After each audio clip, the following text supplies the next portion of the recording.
production, la Gécamine compte produire en 2011 35 000 tonnes de cuivre contre 20 000 en 2010 et 3 000 tonnes de cobalt en 2011 contre 875 tonnes en 2010. Et à l'horizon 2020, elle projette de dépasser 100 000 tonnes de cuivre. Je voudrais insister sur le fait que nous n'allons plus nous contenter de produire et de vendre en l'état notre cuivre, notre cobalt. Il faut un programme de transformation qui rentre d'ailleurs dans les contrats qu'on a signés avec le partenaire privé. Et donc il faut un peu plus de valeur ajoutée qu'aujourd'hui, parce qu'aujourd'hui on ne fait que la ponction dans les sous-sols, on vend sans augmenter la valeur ajoutée par la transformation de nos minéraux. Pour y parvenir, un programme d'urgence pour la relance de la production est mis en place. Il prévoit pour l'année 2011 $150 millions américains d'investissement pour financer l'outil de production d'une part et de l'autre l'exploration en vue d'augmenter les réserves de minerais et d'améliorer les aliments du concentrateur ainsi que de la fonderie métallurgique. La recherche du profit dans cette exploitation appelle à la maîtrise du coût de production. Aujourd'hui, la préoccupation principale de la Gécamine, c'est la recherche du profit, la recherche du bénéfice, puisqu'elle est devenue société commerciale. Elle fait face aussi à une concurrence, puisque vous savez que la Gécamine aujourd'hui au Katanga n'a plus le monopole de l'exploitation minière comme c'était dans les temps.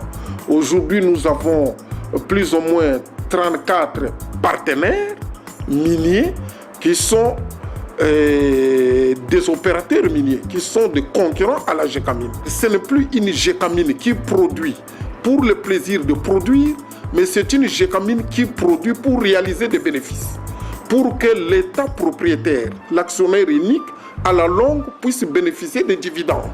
C'est ce qui fait que la nouvelle équipe a fait son cheval de bataille, la maîtrise des coûts de production. La recherche du lucre n'épargne pas le très célèbre atelier centraux des Panda. Ces services connexes à l'activité minière seront désormais rentabilisés. Nous avons prévu plusieurs investissements pour les ateliers et nous en avons fait des centres de profit. Des centres de profit, c'est-à-dire qu'aujourd'hui, la Gécamine n'attendra pas seulement des recettes de vente de cuivre, cobalt et zinc, mais la Gécamine attendra également les recettes qui proviendront des ateliers qui, jadis, n'étaient considérés comme des activités connexes à l'activité principale qu'est l'activité minière. Donc c'est là notre fierté aujourd'hui. En plus de la certification des réserves qui demeure une urgence pour la Gécamine, l'État actionnaire s'emploie à défaire l'entreprise de son passif lourd évalué à 1,6 milliard américains. Car ni les dividendes de partenariat, encore moins le pas de porte et le royalty ne pourront permettre actuellement à la Gécamine de se défaire de ces lourds fardeaux. Il y a des solutions qui doivent être prises à tous les niveaux. Au niveau du management de la Gécamine, mais au niveau aussi de l'État, seul actionnaire aujourd'hui. Demain, peut-être, nous ouvrirons le capital, mais en attendant, le seul actionnaire, c'est l'État. Donc, il doit participer à la restructuration de la Gécamine. L'objectif, dans l'horizon de 4 à 5 ans, c'est de faire la Gécamine un producteur de 100 000 tonnes minimum de cuivre par an. 100 000 tonnes de cuivre, je pense, dans l'environnement minier d'aujourd'hui, en réduisant les coûts et en mettant l'accent sur des outils que vous venez de voir, comme l'atelier central. CCC, l'usine de Calgary, nous venons de voir, des centres de profit.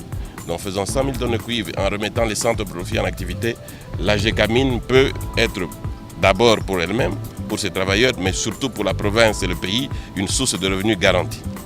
Mais pour ça, effectivement, il faut que le programme d'action que nous avons, pour passer cette année-ci de 35 000, l'année prochaine 50 000 et puis après 75 000, 100 000 tonnes, pour que ce programme, pour le réalise, il faut que la Gécamine ait accès à tous ses moyens financiers.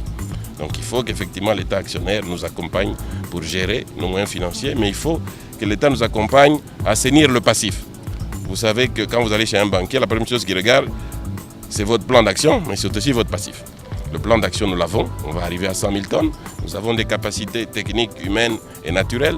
Nous avons, je pense, sans être précis, un potentiel de 4 millions de tonnes de cuivre sur toutes nos concessions non encore explorées. Nous allons faire la recherche, nous allons faire des sondages pour confirmer ces réserves. Mais le potentiel est là. Mais le passif, tant que nous allons le traîner, aucun partenaire ne mettra l'argent